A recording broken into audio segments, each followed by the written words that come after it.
to see Marc getting better and better weekend by weekend, race on race. Yes, first of all, that he won a sprint race a couple of races ago. Now he's won a Grand Prix proper. It's not spoken enough, in my view, that he's on a bike that's not the same specification to Bagnaia and Jorge Martin, which makes it even more brilliant.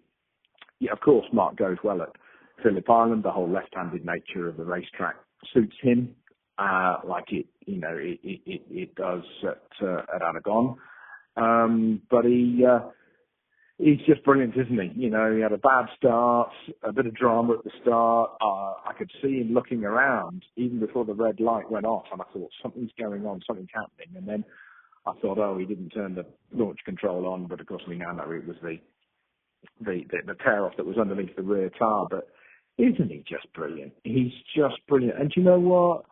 It's his demeanour when he gets off the bike in that Parc Fermé. The celebrations he did they were just fantastic, weren't they?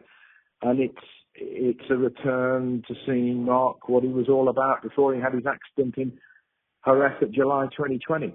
He's just brilliant. He's different, and it sets us up so well for what he's going to be like on a factory Ducati alongside Bagnaia next year. There are going to be some fireworks between those two. But in the meantime, we've got a championship to be decided between Martin and Bagnaia. He didn't have much choice. He kind of had to go. He's been let down by Ducati, factory Ducati, twice. And the last time this year that he did get let down, I think it was at Mugello, wasn't it? You know, he got let down thinking that he was going to get the factory ride next year, and then they gave it to Marc.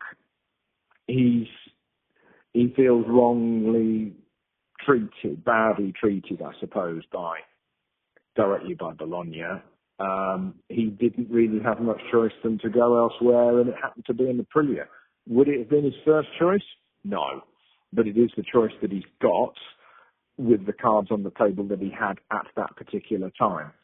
So it can win Grand Prix. They've got a good management of the Aprilia. I like Rivola. I like his style. I like his way. I like his out-of-the-box thinking.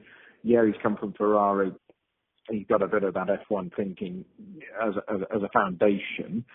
And that has proven so good for Aprilia to get to where they are now. He has made the difference. Of that, there is absolutely no doubt. So it's going to be interesting to see how Martin gets on to motivate people, because a lot of people at Pramac, they get out of bed in the morning and they go to the racetrack with a spring in their step because they know they've got a chance of winning a race and getting success and maybe even a championship this year. Can you imagine how much that's going to lift Aprilia next year? Yeah, Alesia's done it for Aprilia in the past, but he's not doing it at the moment. And Maverick Vinales is just too uphill, down dale, isn't he? You don't know which Vinales you're going to get until you get to Sunday afternoon. Whereas Martin, you know what you're going to get. You're going to get 100% of him, 100% of the time. So it'll lift Aprilia. Won't happen overnight. They won't just suddenly start winning. They can't go any lower to where they are now. Unfortunately, you look from the bottom of the tower on the left-hand side of your screen to find out where the Hondas are, which is a sad state of affairs. Zarco, I know, has been a bit vociferous in his media debriefs about where they're at and such like. Marini's hit the wall. Mir doesn't exactly look full of the joys of spring, but they've got to change something. But they needed to have changed something quite a while ago. The direction of the team is completely wrong, isn't it, by their results. They had all their eggs in one basket with Marquez. Marc Marquez injured himself at Jerez 2020, and it was never the same again. Manufacturers have got to be careful when you've got all of your eggs in one basket. And, Acosta is one of those risks that KTM have got at the moment, that he's been injured and he didn't ride in Australia, and is he going to be recovered fully before the end of the season and for the post-Valencia test? That's a big question mark at the moment. Could be a question mark at the moment. But in answer to your question, Honda, they've got a lot of work to do. They need to Europeanize and be more reactive to what is prototype racing.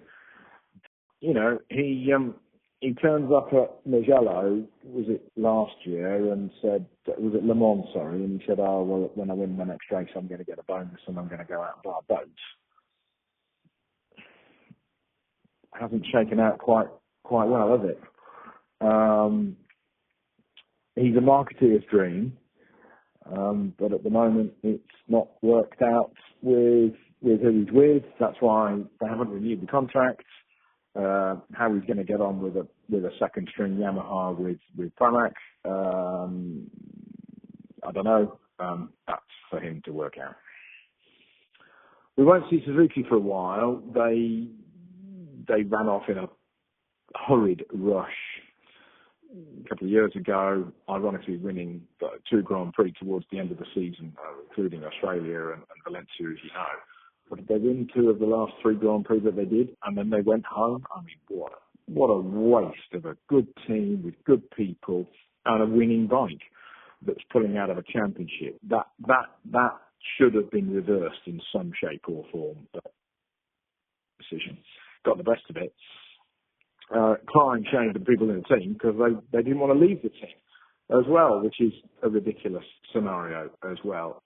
If a boardroom decision has been made, it's going to take a while for them to return. These manufacturers, they're not selling a lot of bikes at the moment. They're not selling fast plastic rockets as well for the road, fast sports bikes. So, where the MotoGP teams are getting their budget from in the shape of R&D budget, on the premise that it's making sports road bikes go faster and better, but they're not selling those sports road bikes, no matter how fast, no matter how better they are, is also a problem for the future. Is where are the teams going to get their budget from? But MotoGP is going to grow, so hopefully the teams will come back sooner rather than later. Suzuki have left and they've returned. Kawasaki have left. They've yet to return to the sport. But it depends, where they're at with their road bikes and what they want to get out of being there, because it's a 50-60 million euro problem a year to go motorbike racing like that in prototypes. So, it's a couple of euros to do that. So who knows what the Japanese are going to do.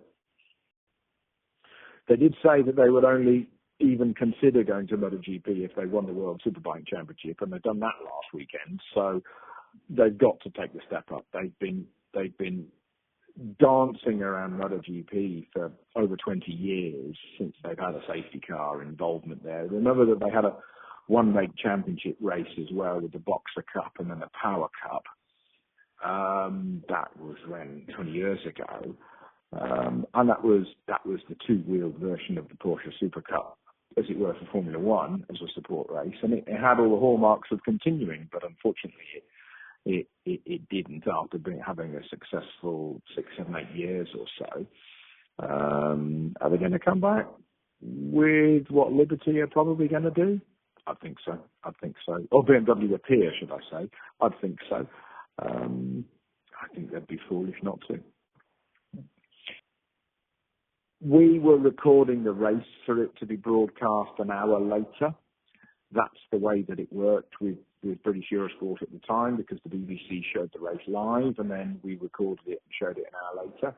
We had, by the way, shown Moto 3 and Moto 2 live where the BBC didn't, so it was a trade-off between the 2 channels here in the UK. And as soon as the accident happened, I turned the microphone off. I just turned it off. And we knew we weren't being broadcast live. We actually never said anything else ever again, and obviously the broadcast was never broadcast. The race was never broadcast on British Eurosport here in the UK, and it was deleted from the computer hard drives. Horrible day, very upsetting. But how has it improved? Well, ironically, there was 2 races remaining in the 800cc era when Simoncelli lost his life, and then we turned to the bigger bikes again with 1000cc Formula, which is where we are now, which arguably would have suited him better. Was he a multiple world champion in MotoGP? No. Would he have won races? Yes. Would he have won more hearts of fans the world over? Undoubtedly, yes. You don't have to win lots and lots of races like a metronome to be a hero. Heroes are people that you want to be. No matter how many races you do or you don't win, if you're cool, people like you, and he had that. He had that magic. So we got robbed of what he would be like on a bigger bike. Has safety improved? Yes, it has. The tech with the suits, the tech with airbags, but there are still some decisions that are a little bit questionable, particularly in Moto3 qualifying. They're not exactly blessed with the hindsight of what it's like to have huge accidents with the difference of speed. But unfortunately, the lives that have been lost of people, the majority of lives that have been lost of people at a MotoGP racetrack in whatever class of, I don't know, over the last 15 years is because they've been struck by a following rider. And you can't plan for that. So we can do as a sport what we can to make it as safe as possible. And all the circuits need to play the game. And all the circuits in motorsport need to play the game. We don't want to have accidents at some circuits because the safety is not very good, because then the whole of motorsport will get blamed for it. And you don't want to have that headline on a national news or an international news channel, such and such has lost their life at a racetrack, because we all get put into the same box, don't we? Motorsport's dangerous. But there are some racetracks that are significantly safer than others. Who do I want to be the world champion in 2024? Jorge Martin. Who do I think is going to be the world champion? It's not clear-cut one, that. It's not clear-cut. And the only way, I would say the clear-cut hot favourite is not, but he made that Misano mistake. I mean, what was in his head? What Pramac didn't do on the Saturday night, arguably, he'd have a plan. And the plan should have been all the scenarios being discussed about whether or not it rains or not. And whatever you do, you copy the bloke in front of you, being Bagnaia. Bagnaia was in front of him. If Bagnaia made a mistake, Martin had a few metres to correct his line or whatever. All you've got to do is shadow the opposition, and he threw 20-odd points away that day. Is Marc Marquez going to win the World Championship in the future on a factory Ducati? Yes. It's a no-brainer, isn't it?